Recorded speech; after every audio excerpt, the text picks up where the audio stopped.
of standing.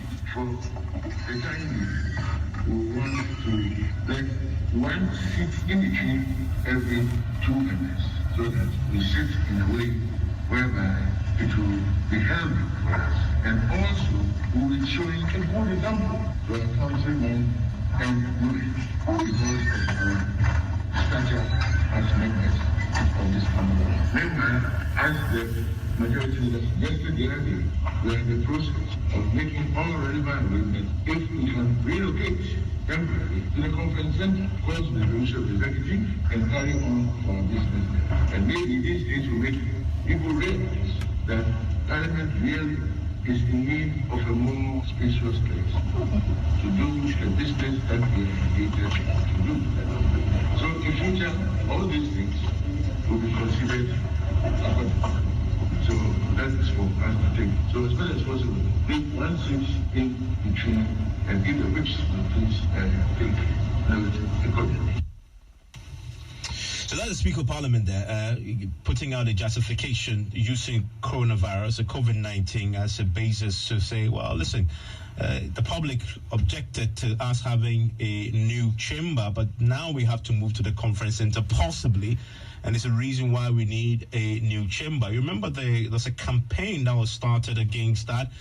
In the wake of the COVID-19 and the peculiar challenge Parliament is in now, are those campaigners, have they had a change of mind on this particular subject? Let's speak to the Freedom Fighters Group. Is the head of advocacy of the Economic Fighters Group. It joins us on the telephone line right now, Namata Musisi. Thank you, Namata, for your time. Have you had a change of mind yet on this particular matter, knowing the peculiar challenge Parliament is in right now? I have not had a change of mind, and we have not had a change of mind. I think it's important to look at it like this. What the Speaker has said demonstrates a lack of focus, right? We are at a very critical point in this situation. If you look at what has happened in other countries, there has been a period of about 2 weeks from the first case being reported until you are able to basically decide whether, the people are going to essentially start dying like flies, or whether you're going to be able to sort of contain the situation. It is no secret that our healthcare system is under-resourced. And so it is very important for us to look at this moment in time as a period of great focus and understanding that many lives will be lost if we do not proceed as needed. We cannot be talking about chambers.